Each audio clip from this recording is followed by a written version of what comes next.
বন্ধুগণ, আমি আবার আসলাম এখানে আপনাদের সামনে।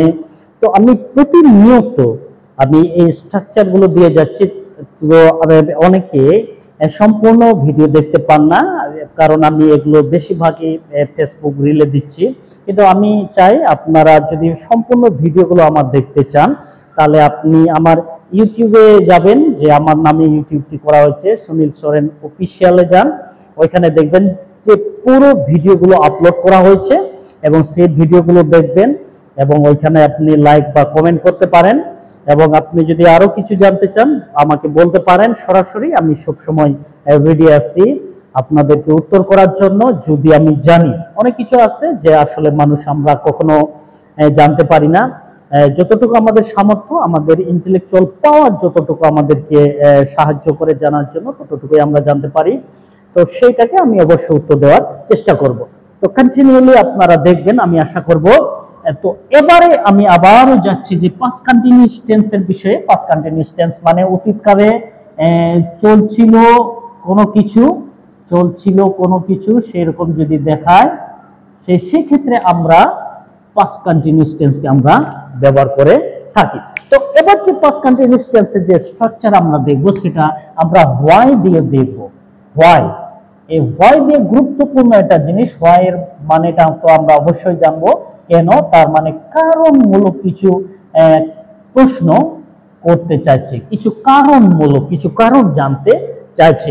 তো কারণমূলক প্রশ্ন যখন আমরা করব, সেই স্ট্রাকচারটা আমাদেরকে অবশ্যই সুন্দর করে জানতে হবে। তো স্ট্রাকচার এখানে বলছে যে ওয়াই প্লাস ওয়াস বা were plus subject plus verb plus ING plus extension plus প্রশ্ন চিহ্ন অবশ্যই আমাদেরকে ব্যবহার করতে হবে।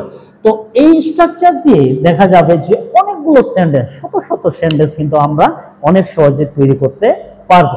তো দেখা যাক এখানে উদাহরণ আমরা কিভাবে তৈরি করতে পারি। তাহলে প্রথমে কি বলছে, আমরা প্রথমে লিখব হলো হোয়াই। তাহলে আমি এখানে প্রথমে লিখলাম সাপোজ হোয়াই, তারপরে কি বলছে আমাদেরকে ওয়াস বা ওয়্যার। তাহলে এখানে প্রবলেম হলো ওয়াস ওয়্যারের। তাহলে এখানে আমি দিলাম যে এখানে ওয়াসটাকে আমি ব্যবহার করলাম, তারপর আমি এখানে দিলাম ওয়্যারটা ব্যবহার করলাম। এইটা দুইটা আলাদা হওয়ার কারণ হলো এই ওয়াসটি কিছু পার্সনের জন্য ব্যবহার হয়, আর যে পার্সনটা হলো ফার্স্ট পার্সন সিঙ্গুলার। যেমন আমরা আই এর ক্ষেত্রে এটা ব্যবহার করতে পারতেছি, বা এখানে আমরা হি এর ক্ষেত্রে ব্যবহার করতে পারতেছি, বা এখানে আমরা সি এর ক্ষেত্রে ব্যবহার করতে পারতেছি, এখানে আমরা ইটের ক্ষেত্রে আমরা ব্যবহার করতে পারি, বা এখানে আমরা কোনো বয় সিঙ্গুলার এটার ক্ষেত্রে আমরা ব্যবহার করতে পারি। এবং ওয়্যারটি এখানে আমরা উই এর ক্ষেত্রে ব্যবহার করতে পারি, এখানে ইউ এর ক্ষেত্রে ব্যবহার করতে পারবো, বা এখানে দে এর ক্ষেত্রে ব্যবহার করতে পারবো, এখানে বয়েস এস এগুলার ক্ষেত্রে ব্যবহার করতে পারবো। তাহলে মনে রাখতে হবে এগুলো পার্সন, তার মানে ফার্স্ট পার্সন সিঙ্গুলার এবং থার্ড পার্সন সিঙ্গুলারের ক্ষেত্রে আমরা ওয়াসটি ব্যবহার করি, এবং ওয়্যারটি ফার্স্ট পার্সন প্লুরাল এবং সেকেন্ড পার্সন এবং থার্ড পার্সন প্লুরালের ক্ষেত্রে আমরা ব্যবহার করে থাকি। তো এটা যেন আমাদের মিস্টেক অবশ্যই না হয়। তো এখানে এই হোয়াই দিয়ে কারণমূলক প্রশ্ন যেহেতু করা হচ্ছে, তখন আমরা হোয়াই ওয়াজ আই এখানে আমি দেই I going to market or shop, দোকানে বা বাজারে।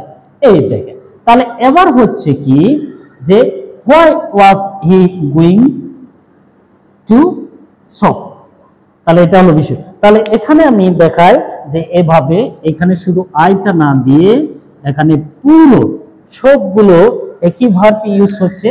তাহলে আমি একই ভার্বের ইউজ এখানে দেখাই, তাহলে হলো এখান থেকে আমাদেরকে এটা টানতে হচ্ছে। তাহলে এটা হলো এরকম আমরা কাজ করতে পারতেছি। তাহলে এবার why was he going to shop, সে কেন দোকানে যাচ্ছিল। Why was she going to market, সে কেন দোকানে যাচ্ছিল। Why was it going to market, এটা কেন দোকানে যাচ্ছিল। এটা যদিও বস্তু, এটা আমরা ব্যবহার করব না এখন, এটা আপাতত অর্থাৎ। তারপরে why was boy going to market, বালকটি কেন দোকানে যাচ্ছিল। Why were we going to market, আমরা কেন দোকানে যাচ্ছিলাম। Why were you going to market, তুমি কেন দোকানে যাচ্ছিলে। Why were they going to market, তারা কেন দোকানে যাচ্ছিল। Why were boys going to market, বালকেরা কেন দোকানে যাচ্ছিল। তো এখানে যে জিনিসটা হলো আমাদের এই ভার্ব আমরা কিন্তু এখানে শত শত ভার্ব আমরা ব্যবহার করে এই সেন্টেন্সটাকে আমরা কিন্তু কমপ্লিট করতে পারি। যেমন এখানে আমরা যদি চাই আমরা এখানে দিতে পারবো, যেমন প্লেইং, তাহলে এখানে আমি দিলাম প্লেইং ফুটবল, শুধু আমি অবজেক্টটা দিয়ে কিন্তু এটা চেঞ্জ করতে পারি প্রশ্ন চিহ্ন দিয়ে। প্রশ্ন চিহ্ন সবগুলোর ক্ষেত্রে যদি এখানে দেওয়া যায় কোনো সমস্যা নেই। তাহলে why was I playing football, why were we playing football, why were boys playing football, সব ক্ষেত্রে আমরা ব্যবহার করতে পারি। তারপরে আমি যদি দেখাই হোয়াই ওয়াজ আই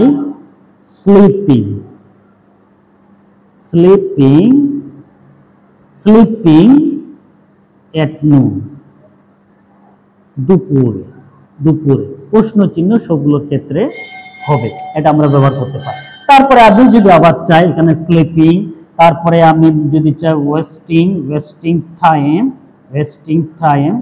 টাইম আমি দিলাম টাইম, তারপরে ওয়েস্টিং টাইম ওয়াচিং টিভি কেন দেখছিলাম, ওয়াচিং টিভি দিলাম।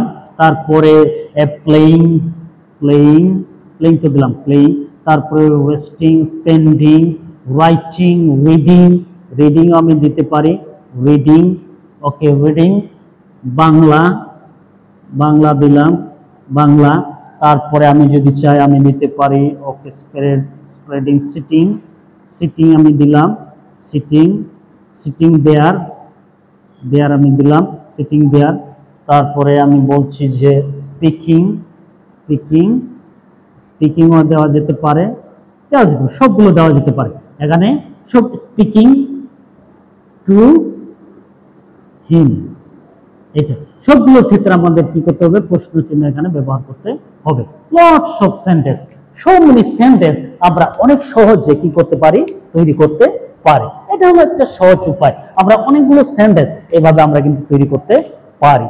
তো আমি আশা করব আপনি যদি এটা প্র্যাকটিস করেন, আমি ডেফিনেটলি বলবো you will be success in your life, will be successful in your life, এটা আমি মনে করি। তো আপনি প্র্যাকটিস করেন আর দেখেন, যদি কোনো প্রবলেম মনে করেন আমাকে কমেন্ট করবেন, প্রশ্ন করবেন, আমি উত্তর দেওয়ার জন্য সব সময় রেডি থাকবো। আশা করি আপনারা এটা প্র্যাকটিস করবেন এবং লাইক আর কমেন্ট দিতে ভুলবেন না।